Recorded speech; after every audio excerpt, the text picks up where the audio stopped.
Research indicates that 90% of people experience chronic stress. That means stress that sticks with you for a prolonged period of time and can have a negative impact on your mind's body and behavior. There's a really kind of jargony or scientific term that we use to describe chronic stress, and it's called allostatic load. Allostasis is akin to homeostasis. That means your body's ability to keep things in good shape, good working order. Allostatic load is actually a measure of how much your body's working to keep itself in good order. And it's really sensitive to stress. For anybody taking this course, I could literally get a cotton swab and look at your cortisol levels. I can take a little specimen out of your mouth of your saliva and I can measure cortisol levels. Cortisol is a stress hormone response, and we can look at your allostatic load. How much stress are you under right now? And the allostatic load tells us how kind of toxic the stress has become and chronic the stress has become. The issue with managing chronic stress is that things become more difficult. You tend to have good ideas become less likely, and bad ideas and bad behaviors come more to the forefront of your mind. So we'll have to first develop the motivation for why in the face of chronic stress we have to intentionally do things to take care of ourselves, take the edge off stress, and ultimately think about our own mental and physical well-being. Chronic stress produces a wear and tear on our bodies, minds, and behavior. So let's figure out what it actually does to our bodies, mind, and behavior. We're going to first begin with kind of our bodies.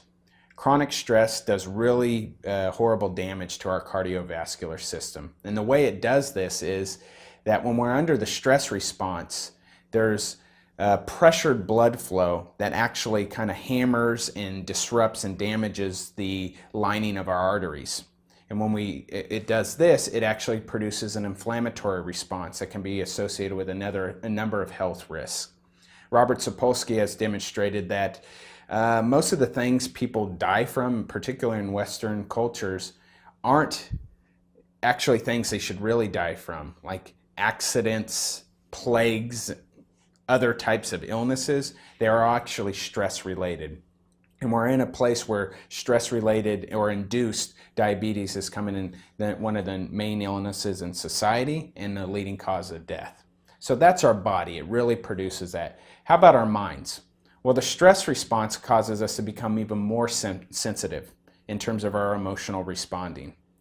And things can be triggered and cause us to think less clearly. Let's go back to the vision of the brain. We got here the limbic system, here's the frontal lobe. The frontal lobe's the CEO, the thing that makes all the good decisions. When we perform our best, we self-regulate, we can weigh consequences, and so forth. The limbic system with the amygdala is that emotional center. What happens when chronic stress, we function more from this limbic system, so from a more irrational, emotional place.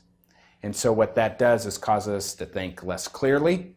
We might be able to solve problems or challenges more effectively, but we can't when we're stuck in that emotional brain. And ultimately, we develop a more pessimistic than optimistic lens about the future. So we start thinking more negatively about life and our futures and others, rather than having a more optimistic spin on life, that life is worth living, that we have a reasonable chance of being successful in the future. So it impacts our minds. Let's think about the behavior. Behavior is kind of the manifestation of stress that people can actually see. A lot of stress happens inside of us, like our physiological response, our physical response, and then our internal experience in terms of thoughts and emotions. But behavior also is linked to these. And people can do a range of things. They're more likely to be agitated and upset and act aggressively or angrily towards others. A lot of stress produces anxiety, and it's not justified anxiety. It's anxiety that actually leads to problems, meaning you end up avoiding things you shouldn't really avoid in life, which can be problematic. It also leads to increased substance abuse as a way of coping with stress. that I'm under heightened stress. I want to take the edge off, so I drink or consume some type of drug. And it also creates all kinds of relationship problems. Someone's more likely to argue, be condescending, or really talk negatively to someone else, and engage in a range of behaviors that undermine the quality of relationships. So when someone's under chronic stress, it's producing kind of a threefold negative influence. It's impacting their physical well-being, it's impacting their ability to think clearly and be mentally healthy, and lastly, it's manifesting in terms of their behaviors, engaging in problematic behaviors that make things more difficult for them in the long run. Stress is intimately connected to our mental health. In some way, they could be considered synonymous or siblings in some way. Stress is at the heart of a lot of mental health diagnoses. Things such as depression, anxiety, trauma-related issues, and anger problems. And so stress helps define. But there was an old way of viewing stress and mental health. It was viewing mental health as falling on just one continuum. On one end, you got mental health, like you're doing really well. On the other end, you got mental illness. And so you're only on one place on this continuum. If you have mental illness, meaning you have a lot of distress or stress, that means you can't have any mental health or enjoyment in life. And that's such an incorrect view. The modern day of mental health is now that it exists on two continuum.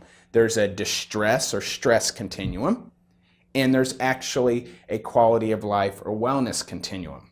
So let me put this in kind of context. We know there's a lot of people who have high amounts of well-being and satisfaction and quality of life, yet they have stress, distress, and illnesses. For example, imagine someone with a substance abuse problem.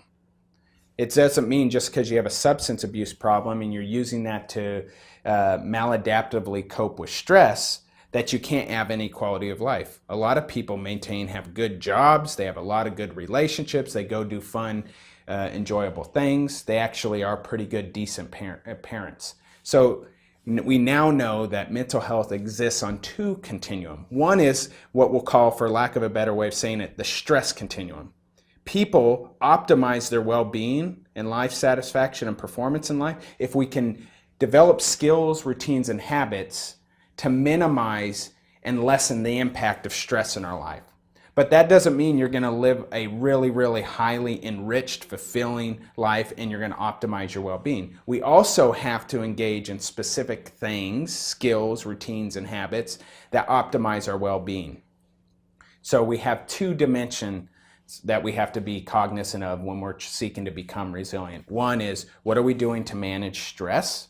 And the second is, what are we doing to optimize our quality of life and well-being? Those are two interrelated but important elements to becoming a resilient person. And we're going to learn about specific things we can do that fall along each one of those dimensions to minimize stress and optimize our well-being.